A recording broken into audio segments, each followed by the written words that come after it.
समदेव मार मन करुणायन जाहे दिन पर नेह करो कृपा मरदन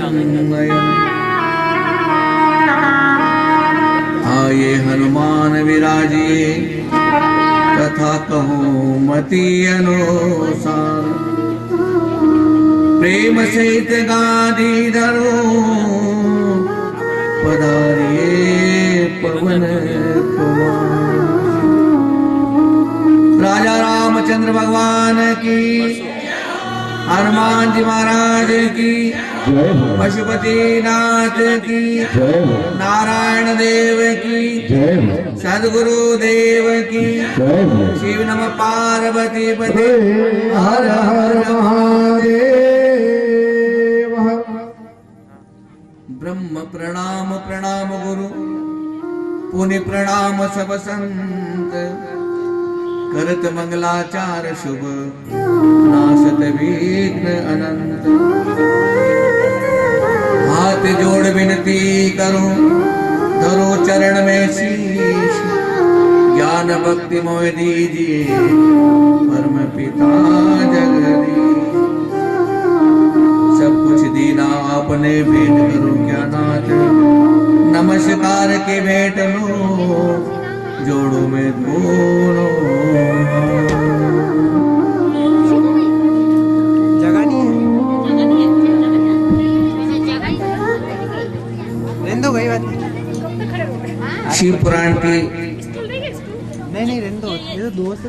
इस कथा को सुनने के लिए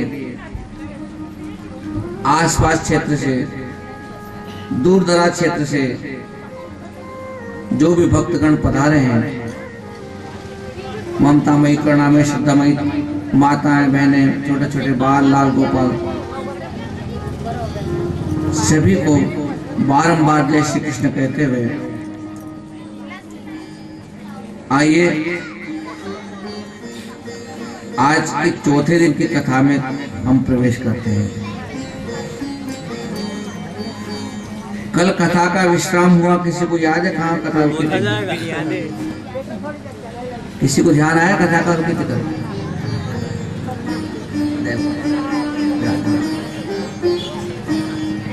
बेटे बेटे बातें मत करो, बातें करना तो ये हमारे भाई सामने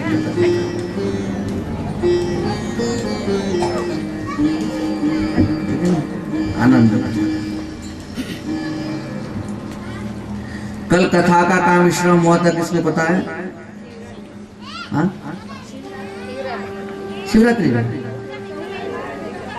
अरे भगवान, नारायण क्या हो रहा है? वो कहते हैं कि कुछ ज्ञान ऐसा होता है जो होता तो है, जरूर टिकता नहीं। आपको बताया जाए कि सबसे पहला ज्ञान जीव को माँ के गर्भ में होता है। माँ के गर्भ में जो बालक कन्या जब होता है नहीं, तो 7वें महीने उसको ज्ञान उत्पन्न होता है। और क्या ज्ञान उत्पन्न होता है कि हे प्रभु, मैं माँ के गर्भ के अंदर इतना दुख सहन कर रहा हूँ। माँ खट्टा मीठा कड़वा रसीला गरम खाती है, उसके रस को मैं सहन कर रहा हूँ भगवान। उसके खाने से पीने से मेरे कोमल अंग जल रहे हैं, मैं बहुत पीड़ा उठा रहा हूँ। पर भगवान, आपने मुझे बुद्धि दी है, इसलिए मैं आपकी प्रार्थना कर रहा हूँ कि आप मुझे यहाँ से मुक्त कर दीजिए। कहाँ प्रार्थना करना है? माँ के गर्भ में, कि मुझे मुक्त कर दो। और जब माँ के गर्भ में प्रार्थना करता है तो वो छटपटाता है। लेकिन माता बहनें कहती, देखो हमारे गर्भ के अंदर जो बच्चा है, शायद वो इधर उधर खेल रहा है, लात मार रहा है, हाथ उठा रहा है, नहीं, वो तड़प रहा है, वो प्रभु से प्रार्थना करता है 7वें 8वें 9वें महीने, 3 महीने तक। उसको गर्भ में ज्ञान हो जाता है, प्रभु के दर्शन होते हैं और कहता है, प्रभु बस ये दुख सह लिया बहुत है, बस मैं संसार के दुख मुझे नहीं सहना, मुझे मैं यहाँ मुक्ति कर दो। लेकिन प्रभु की माया बड़ी प्रबल है और उसका जो ज्ञान होता है ना, ज्ञान कब खत्म होता? जैसे वो संसार की हवा ली उसने और वो रोना शुरू। और हम सोचते हैं कि बच्चा जो रो रहा है उसकी माँ को रो रहा है, उसके पिता को रो रहा है। अरे उसको कहा मालूम कि माँ कौन पिता कौन, और आप कैसे कह रहे माँ को रो रहा है? वो तो उसको रो रहा है जिसने माँ के गर्भ में उस प्रभु को देखा था, जिसकी प्रार्थना की थी और कहता है, प्रभु तुम मुझे छोड़कर चले गए और अब मैं रोऊंगा और जीवन भर मुझे रोना पड़ेगा। तो वो ज्ञान हुआ था, दर्शन हुआ, तो कहां पर खत्म हुआ? संसार की माया। एक और ज्ञान होता है रुग्णावस्था में, जब कोई रोगी होता है, बीमार होता है, 4 लोग मिलने के लिए जाते हैं, परिवार वाले सब लोग, और उनकी दयनीय स्थिति देख करके घबराते हैं, बड़ी पीड़ा हो रही है, डॉक्टर आपको ऐसे ऐसे इंजेक्शन लगा रहा है, कड़वी कड़वी दवा पीने को मिल रही है, सांस नहीं ले पा रहे हो। तो जो व्यक्ति पलंग पर पड़ा है उसके मन में वैराग्य उत्पन्न हो जाता है। उस समय क्या करूं, जो कुछ कर्म किया भुगतना पड़ेगा, प्रभु की जैसी इच्छा हो, और ये दिन भी देखने के थे, देखना पड़ेगा। उसके मन में विराग आया था, और वो देखने आते, मिलने आते, उनसे कहते हैं जाओ जाओ बस, अब यहाँ दादा रुके क्या करोगे, मैं तो कभी भी चला जाऊंगा, तुम अपने अपने काम करो, अपने बाल बच्चों को संभालो, खेती बाड़ी दुकान संभालो। उसके मन में विराग आया। और जैसे अगर डॉक्टर का इलाज लागू हुआ और वो ठीक हो गया, तो ठीक होते ही छुट्टी हुई और घर पे आते फिर वापस अपने घर का काम शुरू, दुकान का काम शुरू। अस्पताल में तो उसको ज्ञान आया था कि कुछ नहीं करना, प्रभु का भजन करना, और घर पे आकर के वापस सब भूल जाता है। तो एक ज्ञान वहां भी प्राप्त होगा। एक ज्ञान प्राप्त होता है शमशान में। हमारे यहाँ तो महिलाओं को मौका नहीं पड़ता है, लेकिन जो पुरुष लोग जाते हैं ना शमशान में, तो शव को लेकर जाते हैं, तो वहां जाकर के शव को जैसी वहां रखा, लकड़ी जमाने की तैयारी चल रही है, और उस समय जितने भी लोग वहां जाते हैं वो सब आपस में चर्चा करते हैं कि क्या साथ लेके आए थे, क्या लेके जा रहा है। हे भगवान, एक दिन हमको भी ऐसे 4 लोग उठा के लाए हैं, बहुत बुरे काम कर लिए जीवन में, बस अच्छे सब अच्छे काम करेंगे और हमको अब कोई मतलब नहीं है। भगवान का भजन करेंगे, भगवान की कथा सुनेंगे, खाली ऐसी बात सब करो। जब वो शव जलता है, जलता इतने सबके अंदर बड़ा बड़ा ज्ञान, सभी महाज्ञानी हो जाते हैं, सबको गीता का ज्ञान प्रकट हो जाता है। लेकिन जैसे किसी ने कहा भैया अब पंच लकड़ी दो और अब चलना है, और उसी समय वो ज्ञान खत्म। क्यों? बोलेगा वैसा करो कि उठावना कब रखा है, और 11वां करो कि 12वां करोगे या 13वां करोगे, और 12वां 13वां करो। चलते चलते घर आते रहे, तो घर आते आते तो सीधा रसोई कौन सी बनेगी, कौन सी मिठाई बनेगी, और उनकी जो धन संपत्ति थी उसका बंटवारा हुआ कि नहीं हुआ, हिसाब किताब बराबर है, पैसा सब मिला कि नहीं मिला, और सारा ज्ञान जो शमशान में था वो खत्म। उसको कहते हैं ये ज्ञान है, ये शमशान का ज्ञान, यानी मशानिया ज्ञान बोलते हैं उसको। में एक और ज्ञान का प्राप्त होता है कथा में। कथा जब सुनते हैं सब महाज्ञानी हो जाते हैं, सब महाज्ञानी। हाँ, गुरु जी के सब बातें हम जानते हैं, सब सुन रखी है, खूब सत्संग सुनते, सब याद है हमको, बड़े प्रेम से सुनते हैं। और जब तक गुरु जी कह नहीं तब तक उठते नहीं, आराम से बैठते हैं, रात भर कथा चलने में खूब ज्ञानी भगत बन जाते हैं।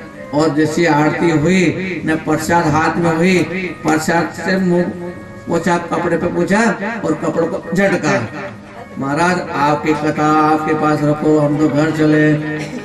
और घर का काम याद आ जाता, अरे आज तो देर हो गई, आज तो गुरु जी ने ज्यादा कथा सुना दिया, आज तो गुरु महाराज पधार गए ना, आज तो सब ज्ञान तो कह गया और वापस गृहस्थी में चल गए।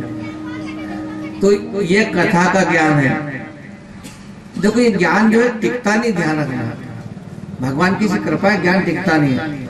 अगर ज्ञान टिक जाए ना तो सभी जने रुद्राक्ष की माला पहनने सब हमारे साथ हो जाए, बोले गुरु जी हम तो आपके साथ। इस माला से बहुत डरते हैं, ये फूलों की माला तो हर आदमी पहनने को तैयार है, रुद्राक्ष की माला पहना दो तो थोड़ी देर। गुरु जी एक बार बहुत से भगत कहते हैं, मुझे जरा माला निकाल के बताओ से कितना वजन है इसमें। हाथ में लेके तोलते हैं, 250 ग्राम करीब होगा। गुरु जी आपको वजन तो नहीं लगता है? क्यों भाई, हमको तो आदत पड़ गई है और ये तो हमारा श्रृंगार है, और माला आपके पास है। गुरु जी हम नहीं रख सकते, हम नहीं पहन सकते हैं। बोले तो बाबा साधु सन्यासियों की माला है, हम तो फूलों की माला पहनते हैं। तो ऐसे जो है ये जो ज्ञान है, ज्ञान टिकता नहीं है। एक सुंदर सा प्रसंग आया, आपको याद दिला दो कि एक बार व्यक्ति इसी प्रकार से कथा सुनने गया, पंडित जी ने बहुत मधुर मधुर कथा की, और उस कथा में गुरु जी ने बार बार कहा देखो भी हमको जो है ईश्वर की भक्ति करना चाहिए, और कोई भी एक सिद्धांत को पकड़ के बैठना चाहिए, कोई एक नियम बांध लेना चाहिए, नियम में पकड़ लेना चाहिए। लेकिन वो जो हमारा मन इधर उधर भटकता है ना, इसलिए पकड़ हमारी मजबूत होनी चाहिए। ऐसा नहीं कि मन को पकड़ा नहीं ना तो वो फिर भटक जाएगा। सब कथा सुन रहे थे, इसमें एक सीधा साधा व्यक्ति भी कथा सुन रहा था, बोला बोला। वो कुछ समय पश्चात अपने घर पहुंचा, गुरु जी की बातों का मनन चिंतन कर रहा था। गुरु जी ने कहा कि मन को पकड़ के रखना चाहिए, और कुछ भी हम सिद्धांत उसको पकड़ के रखो, कठोर पकड़ के रखो। तो अपन क्या करें? इतने में क्या था कि सब उसके पास में गधा बंधा हुआ था, मैं कहा चलो अपन क्या करें, ये पैसे वाले तो गाय का पूजन करते हैं और वो उसके गाय का पूजन करके गाय की पूंछ की पूजा करते हैं, तो अपने तो गधा है, अपने तो गधे का ही पूछड़ा पकड़ लो।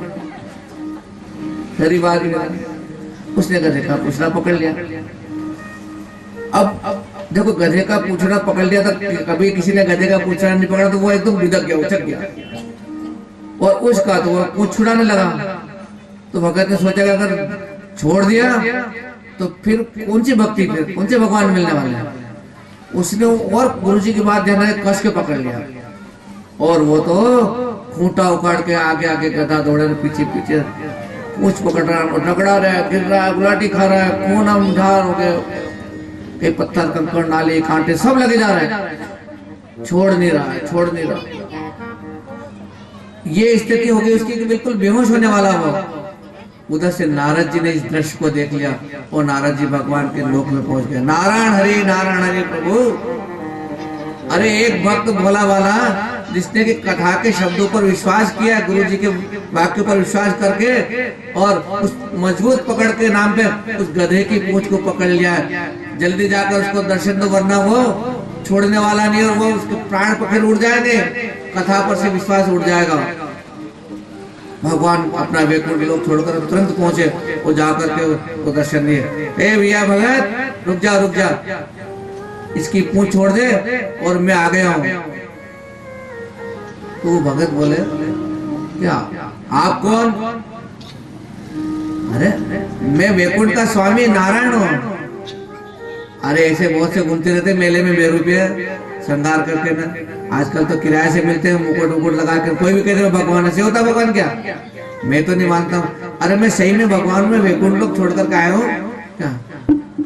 तो वो बोले कि देखो अगर एक बात है, जिन पंडित जी ने कथा सुनाई मैं उनके पास जाता हूँ और उनसे पूछता हूँ, अगर वो हाँ करेंगे तब मैं विश्वास करूंगा, लेकिन मैं पंडित जी के पास जाऊं उसके पहले आपके भाग गए तो ऐसा करो कि इस पेड़ के ऊपर गधा भी बंधा हुआ ना, भगवान को रस्सी से बांध दिया, बांध करके भगत सीधा पंडित जी के वहां गया। महाराज जी गुरु जी कहाँ हो? बोले के भोजन पर, जरा जल्दी चलो। क्या बात है भगत, कोई कथा करानी क्या? आज पूनम का दिन है, पूनम को कथा करवानी क्या? नहीं कथा तो नहीं करानी, पर पोती साथ में ले लो। कथा नहीं बचाने लेकिन पोती साथ में लेना, तो ये क्या समझ में नहीं आया मुझे कि मैं कह रहा हूँ आप वो पोती ले लो और मेरे साथ चलो। और सिर्फ पेड़ के वहां पर जब भगवान को बांध के आया, वहां पर आकर के ना कि देख लो आपने कल कथा में कहा था ने, तो वो भगवान सही में है कि नकली है? मतलब बोले हाँ ये देखो सामने मैंने उनको बांध रखा है। पंडित जी कह रहे कि यहाँ तो गधा बंधा हुआ और इसकी अक्कल काम नहीं कर रही। अरे ये तो गधा है। बोले नहीं भगवान बंधे हुए यहाँ पे, और पोती खोलो, पोती में से मिला उनको, तुम फिर से सुनो बोलो फिर मैं मिलाता हूँ। लेकिन जो है बोले जा रहे हैं, पंडित जी समझ नहीं पा रहे।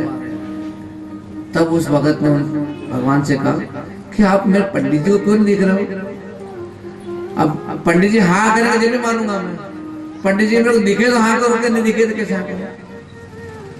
भगवान ने उस भोले भक्त की बात पर विश्वास करके ब्राह्मण देवता को दर्शन दिए, और जैसे ब्राह्मण ने श्लोक पढ़ा, शशंक चक्रम चकिरीट कुंडलम सपीत वस्त्रम चरशिरेक्षणम शिहार वक्षस्थल बकोस्तु नमामि विष्णुं शीर्षां चतुर्भुजं। बोले नारायण देव की जय। पंडित जी देखो हमारे भगत, अरे यही भगवान है, मैं इनकी कथा करता हूँ, इनका गुणगान करता हूँ, भगवान के चरणों में पड़ गया। भगवान आपने बहुत दिनों में मुझे दर्शन दिए, मैंने कौन से पाप किए थे? और ये भगत तो कुछ भी नहीं जानता, अनपढ़ है। भगवान का अनपढ़ है, लेकिन कथा की बात पर उसको विश्वास हुआ। ब्राह्मण अपना कर्म करता है, लेकिन अपने कर्म पर ब्राह्मण को विश्वास नहीं होता। ब्राह्मण कहता है मैं अमुक जाप कर दूंगा, अमुक मंत्र कर दूंगा, जज्बान तुम्हारा काम हो जाएगा। तुम खुद क्यों नहीं करते घर के लिए, अपने लिए मंत्र, अपने लिए भी मंत्र करना चाहिए। उस पर मंत्र पर विश्वास होना चाहिए।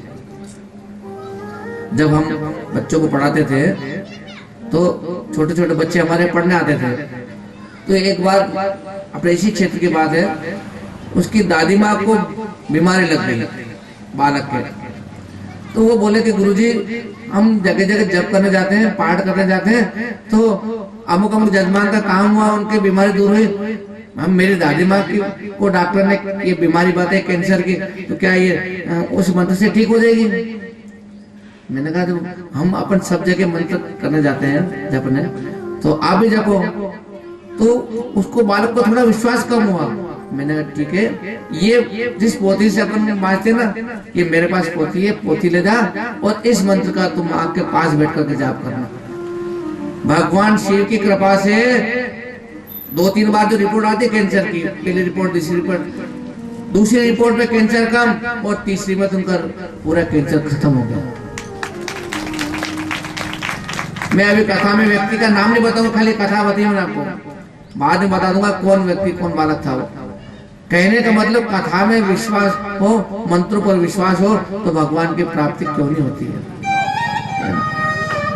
तो भगवान ने कहा कि वो बात तो ठीक है कि ब्राह्मण के गुरु के वचनों पर और शास्त्र की जो बातें उन पर विश्वास करना चाहिए, लेकिन ये अति विश्वास करने से सब गड़बड़ हो जाती है। भगवान में समझा नहीं, क्योंकि आप तो कथा बाज दोगे और भगत जैसा कहोगे वैसा करने लग जाएंगे। इसलिए मैं अब कथा को श्राप दे देता हूँ। भगवान ने कथा को श्राप दे दिया। क्या श्राप दिया? कि जब पंडित जी सुनाएंगे तो सबको याद हो जाएगी, लेकिन जैसे उठ कर जाएंगे सब भूल जाएंगे। नहीं तो पंडित जी एक बार कथा करने के बाद पोथी पढ़ी तो कौन बुला उनको? कथा करेंगे तब याद रहेगी, और कथा पूरी हुई सब भूल जाएंगे कि क्या कहा था गुरु जी ने, कथा में क्या बताया था। वो जो सुनेंगे फिर याद है कि हाँ अब इसके बाद ऐसा होगा, इसके बाद ऐसा होगा।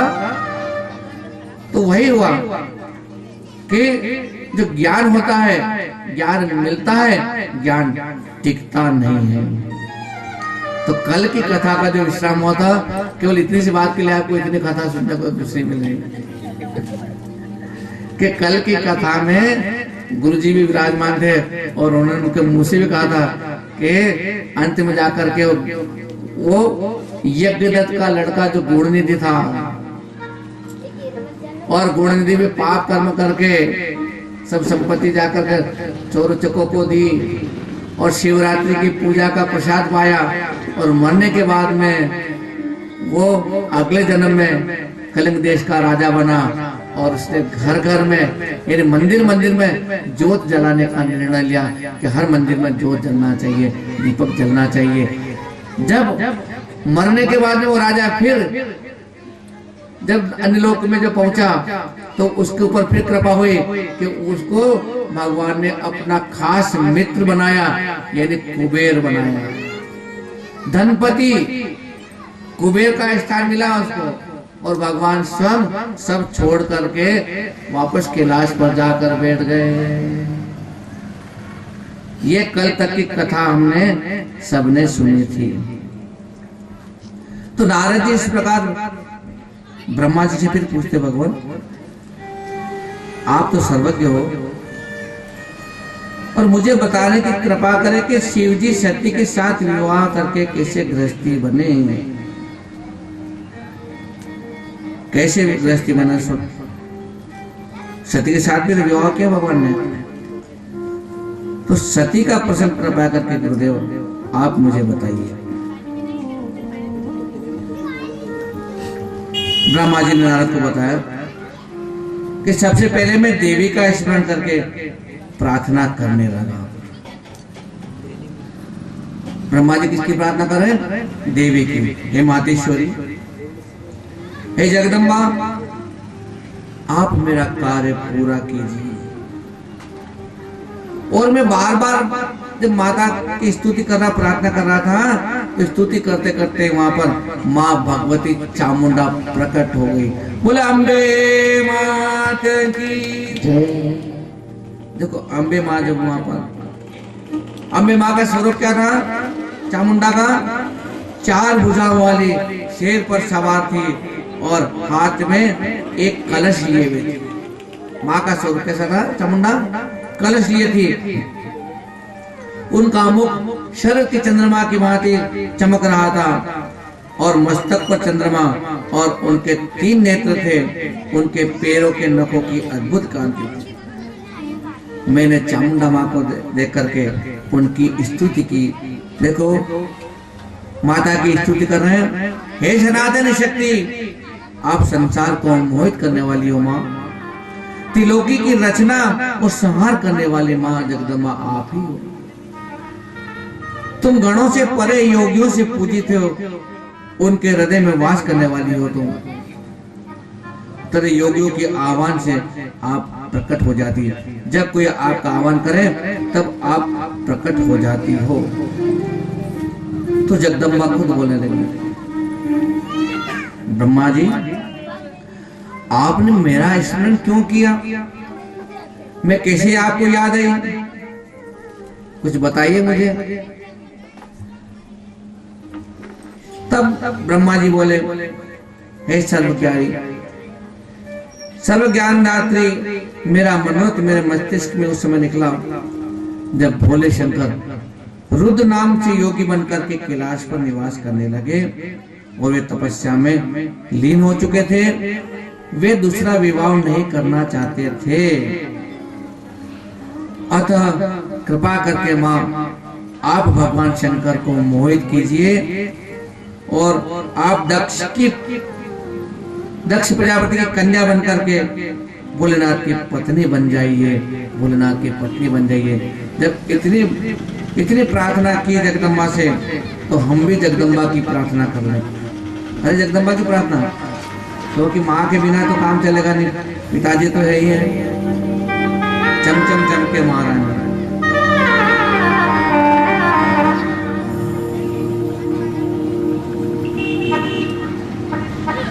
चम चम चम के महामाया हरे लाल चुनरी,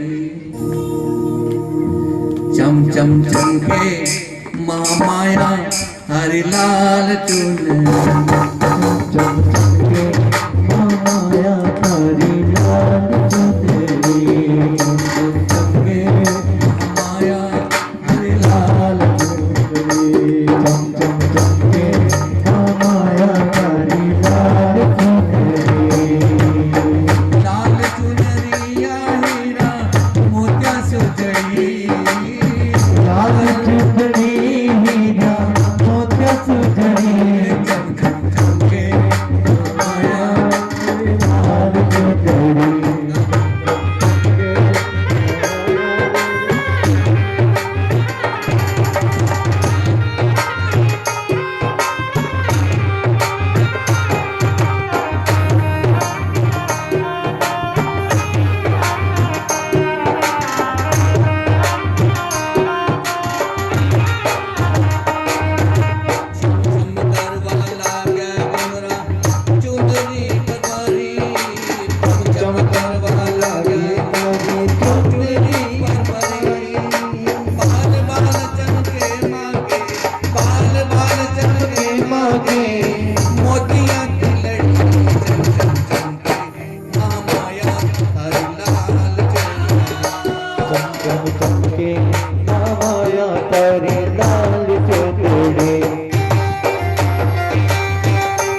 हाथों में चूड़ियां, माथे ऊपर चमके मौके, माथे ऊपर चमके मौके, बिंदिया लड़ी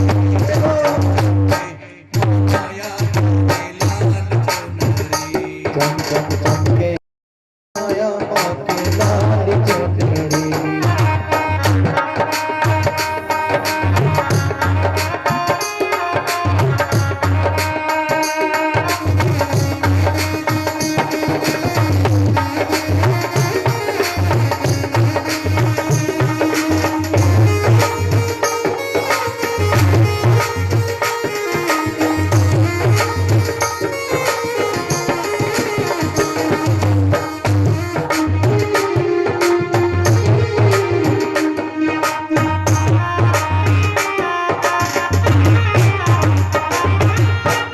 शेर की पर के सवारी चमचम कर दिया ओ माँ। शेर पे करके सवारी चम चम कर दिया ओ माँ। जब तारा भक्त पुकारे, जब तारा भक्त पुकारे, चली आई जय हो माया डाली लाल चुनरी। चम चम चमके माया तारी लाल चुनरी।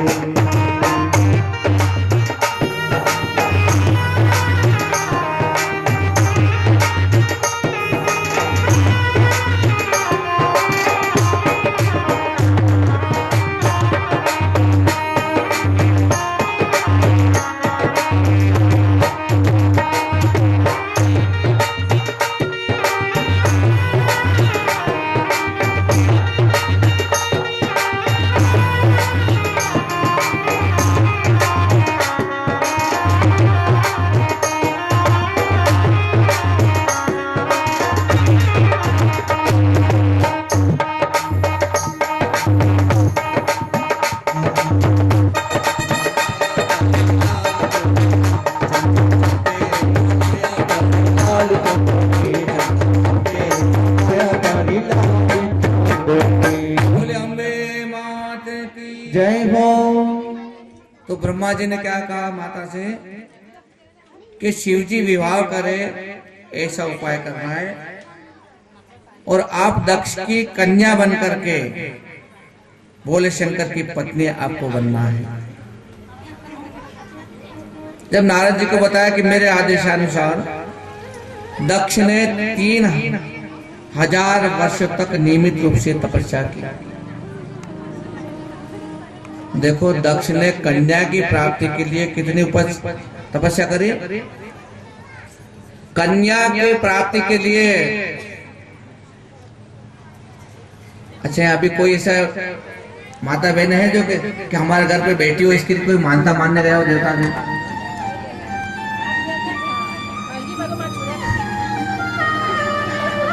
कुछ कम लोग, बस पुत्र हो लड़का हो जाए, बस लड़की का नाम नहीं लेना, कन्या के नाम से घबराते हैं।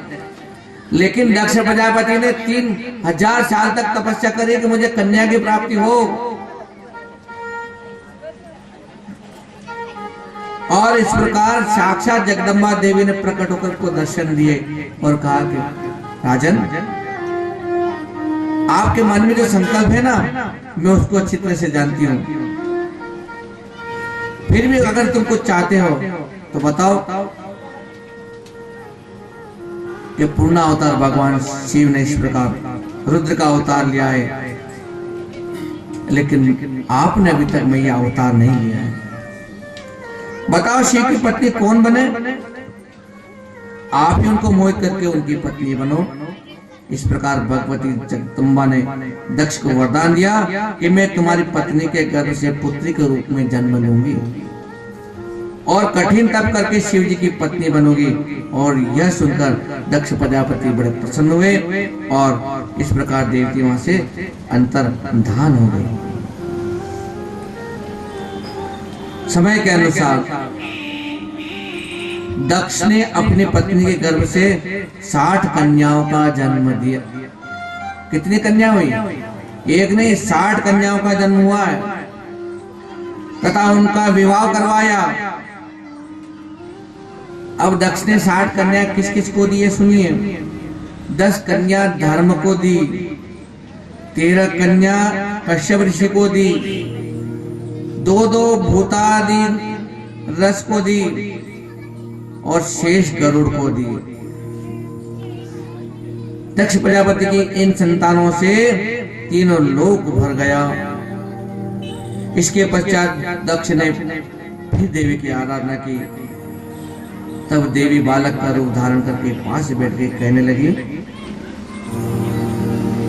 उनका रोना सुन करके कई दासियां पास में आ गई। नगरवासी जय जयकार करने लगे। पत्नी से दक्ष ने सुखपूर्वक उनका पालन पोषण किया और अच्छे संस्कार प्रदान किए। दक्ष ने उस समय कन्या का नाम उमा रखा। मां ने उसका स्तनपान करवाया। समय पर वह उमा बड़ी हुई और उसके विवाह का विचार किया गया। पिता की इच्छा जानकर सती ने अपनी माता से शंकर भगवान के साथ विवाह करने की इच्छा जाहिर की। मैं तो शंकर से विवाह करूंगा। और माता के कहने पर सती ने घर में ही शिव जी की आराधना प्रारंभ कर दी।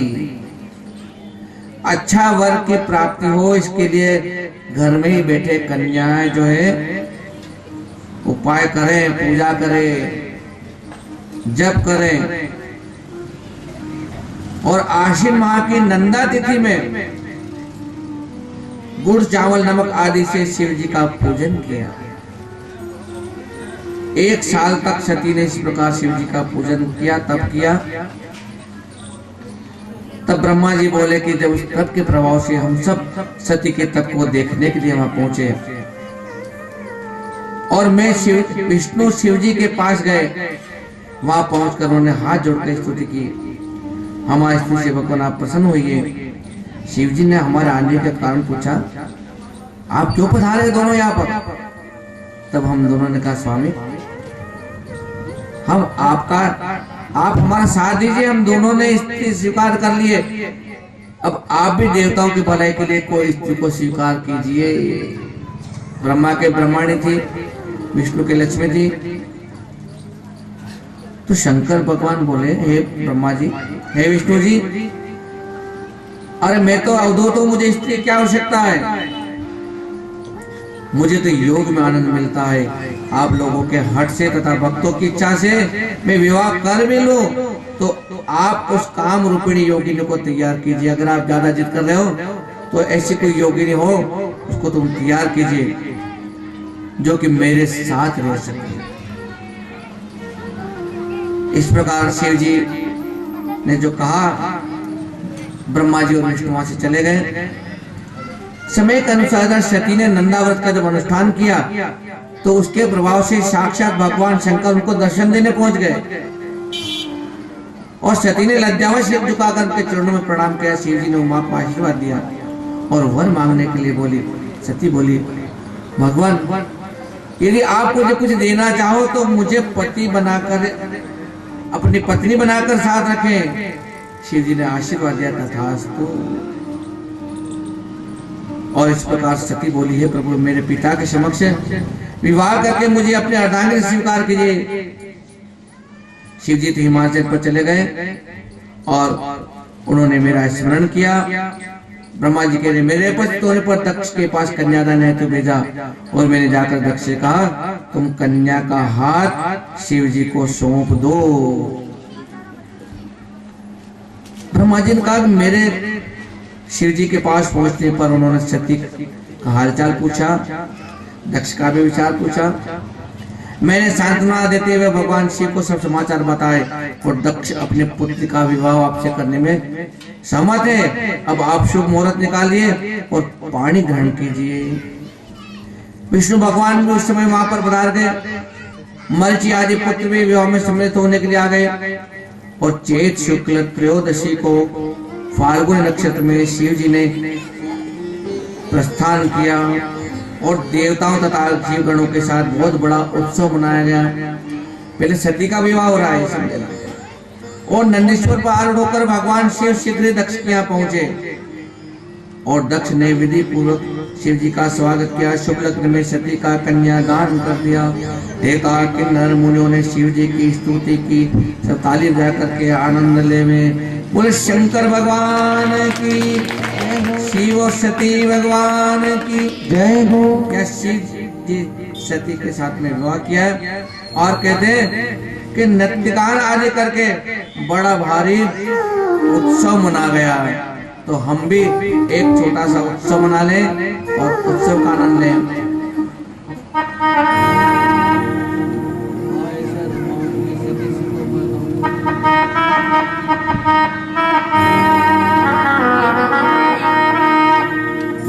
डमरू बजाए अंग भस में लगाए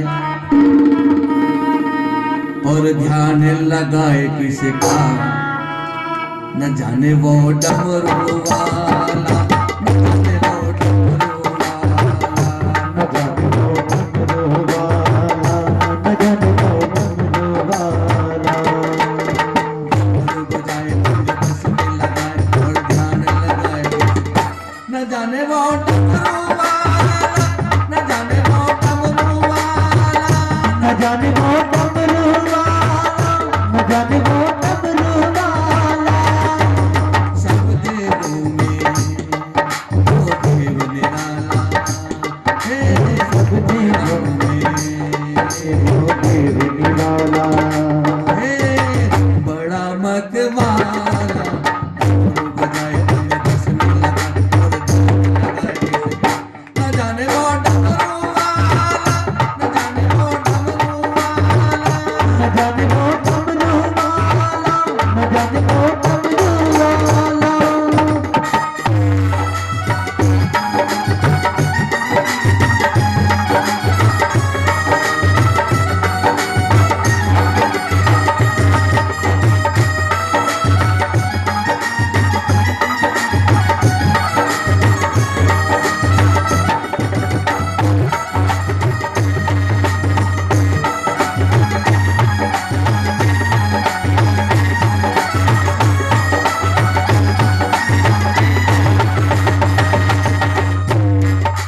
मस्तक पे चंदा जिसकी जटा में है गंगा, तक पर चंदा उसकी जटा में गंगा।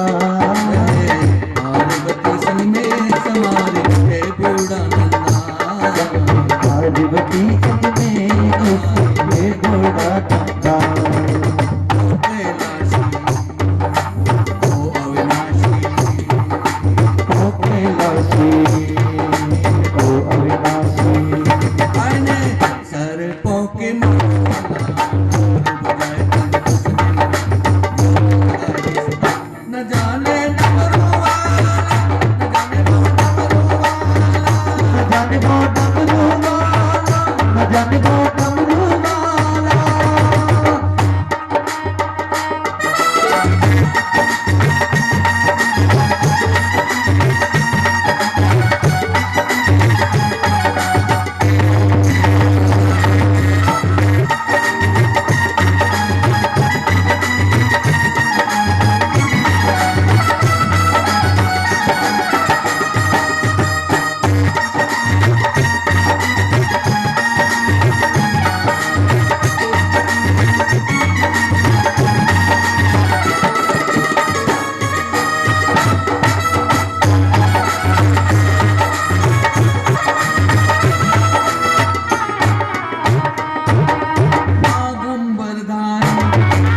जावे बड़ा ज्ञानी बड़ा ज्ञानी अरे बड़ा ज्ञानी बड़ा ज्ञानी सारे जग का रखवाला और बजाय अंकुश में लगाए और ध्यान लगाए जाने मोटा मरुवाला जाने मोटा मरुवाला बजाने मोटा मरुवाला बजाने मोटा मरुवाला नमः शिवाय शिवाय ओम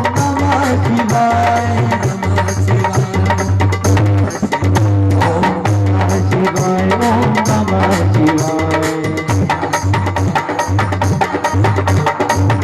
शिवाय ओम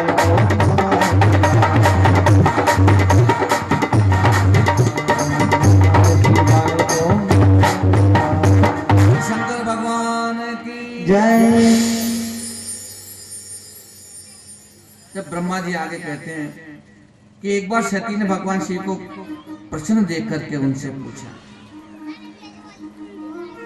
देखो घर में अपने पति पत्नी रहते हैं तो गृहस्थी के अंदर रोज कुछ न कुछ खटपट होती रहती है।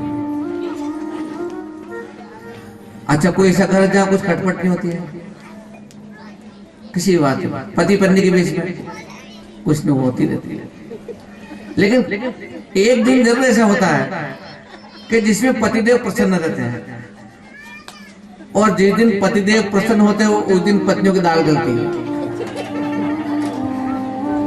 ठीक है ना, यह भोलेनाथ के ऊपर बात हो रही है, मैं आपको नहीं कह रहा हूँ, आप में समझ कि भोलेनाथ जब मुस्कुरा रहे थे, प्रसन्न थे, तो सती पूछने लगी भगवान,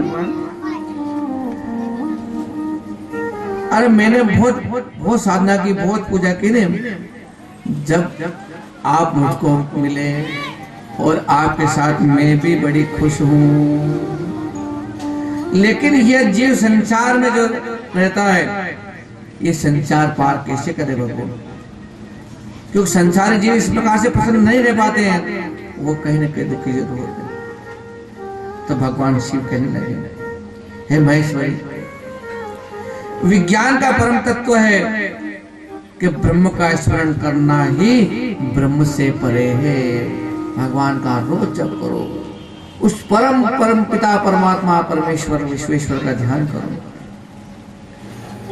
भक्ति का विरोधी कभी भी विज्ञान को नहीं पा सकता, क्योंकि मैं भी भक्ति के अधीन हूं।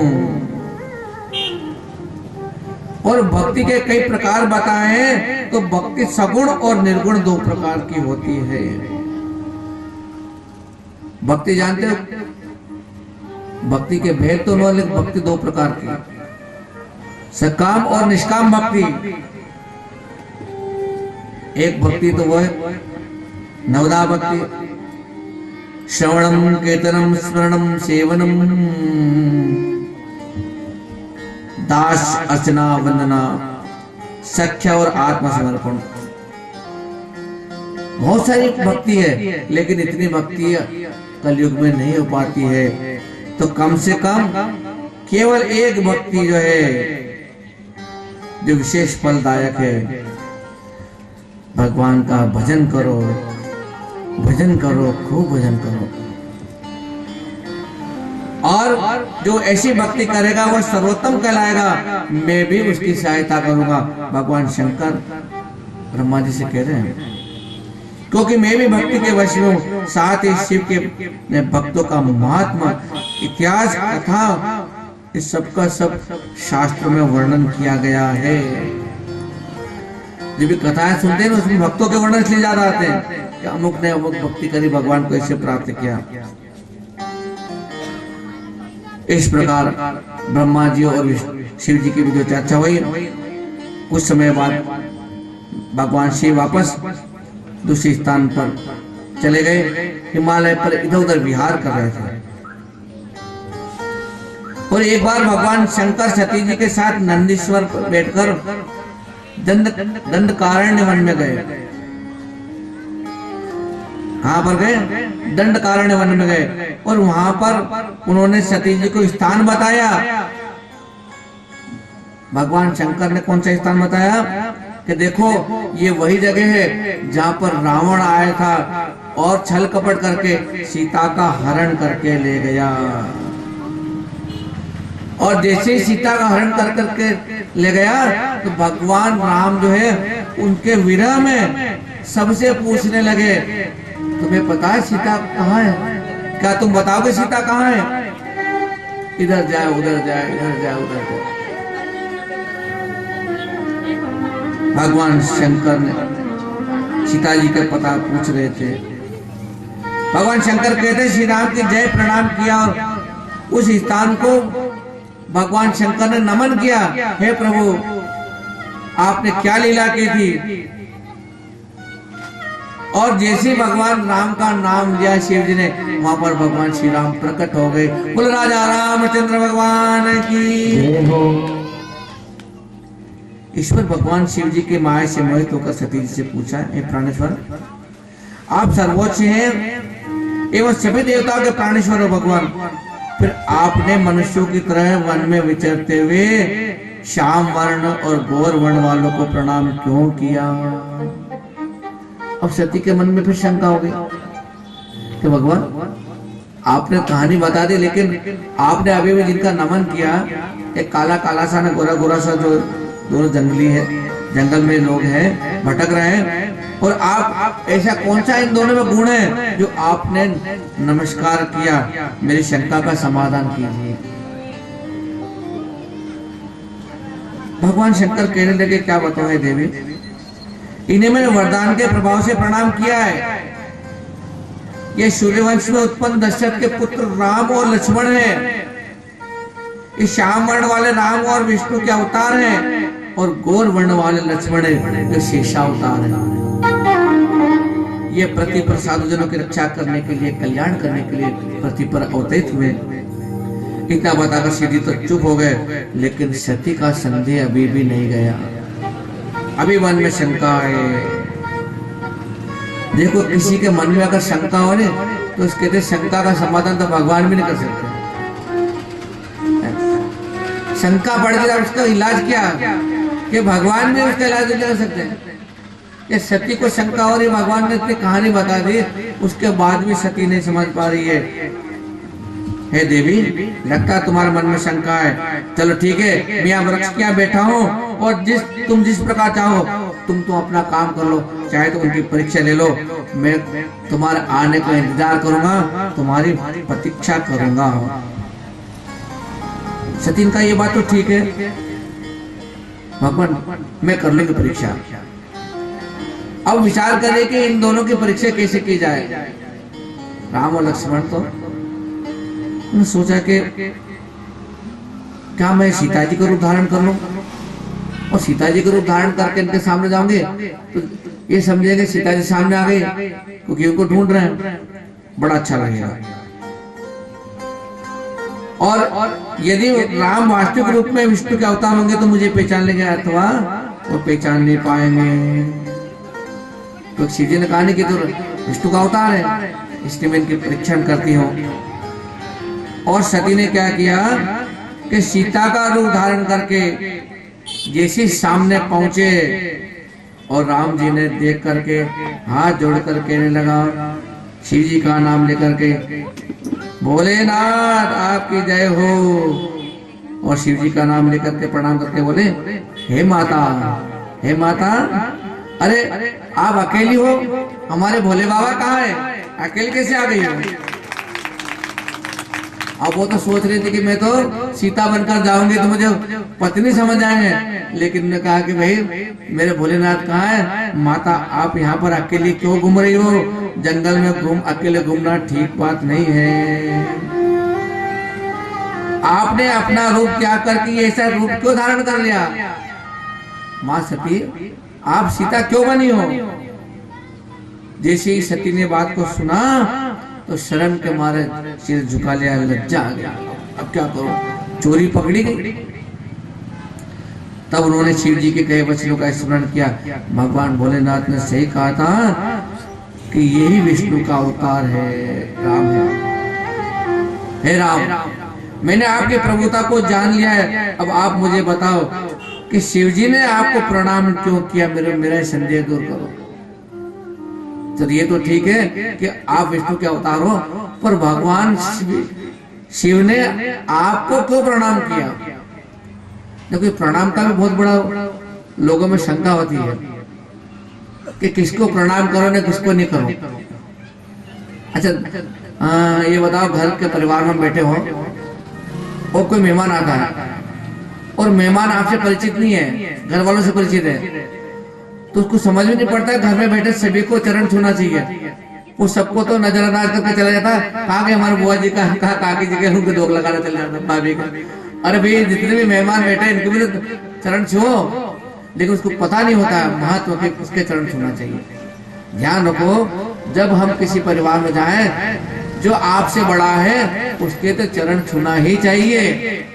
चाहे आप उन्हें जानो या पहचानो, आपके समाज के हो ना हो, आपके घर पर तो है, आपके परिवार में पधारे, आपके विवाह में आए, आपके कथा में आए, चरण छूने में आपको क्या जाएगा? छोटे हो तो उनके बच्चों के सिर पर हाथ रखो, बराबर ही तो उससे गले मिल लो, और क्या करो। हमारे स्वामी जी एक बार बहुत बड़ी कहते थे कि नाना ये ज्यादा ज्ञानवान वही जाए नहीं, उनके शब्द बोल रहा हूँ मैं, समय भाग रहा नहीं, तो ज्यादा मोटा वही जाए, ज्यादा ऊंचा वही जाए तो मन में अहंकार ही जाए। मुंह क्या, मुँह सेठ जी हूँ, मैं सेठानी हूँ, मैं विद्वान ब्राह्मण हूँ, तो मन की झुकवा की आदत खत्म हो जाए। क्या कहते हैं, जिसमें अहंकार आ जाता है ना, तो वो ठूठ हो जाता है और वो झुकना भूल जाता है।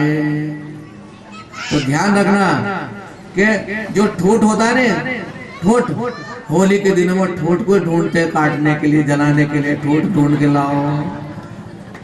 ने जिसपे कुराड़ी मारे ना कुछ मारे झुक जाता है, छोड़ो रहे तो कटते ही नहीं है, जो झुक जाता है वो बच जाता है, और जो ठूठ होता है उसको तो दंड मिलता है। तो कहने का मतलब ये कि झुकना सीखो तो ऊपर उठोगे, ये कहावत है। आजकल के प्रणाम कैसे करते हैं, बिल्कुल शार्ट करते हैं, जय राम जी की, झुकता तो है ही नहीं, घुटने तक हाथ नहीं जाता है। जबकि चरण छूने का, चरण छूता हूँ, चरण छूती हूँ बोलने से चरण तक हाथ नहीं पहुंचना है, चरण को छूना पड़ता है। माता बहनों को तो बैठी हुई माँ, दादी, बुआ जी के पैरों को दबाना पड़ता है। आजकल तो मैं देखने में जा रहा हूँ कि कोई किसी के पैर दबाना। पहले तो बहू में आती तो 10-10 मिनट तो पैर छोड़ती नहीं, पास में बैठ जाते भाई के, अरे आप बस बस बस बहुत पैर दबा देते थे। आजकल तो खाली हाँ राम राम बुआ जी, राम राम हो, नहीं इतने में कहाँ है लाड़ी है, गई वो तो राम राम करके बहू, अरे कम से कम पैर दबाते बैठती, उसको आशीर्वाद मिलता, लेकिन सब शॉर्टकट हो गया। तो यहाँ पर ये पूछ रहे कि आपने उनको राम राम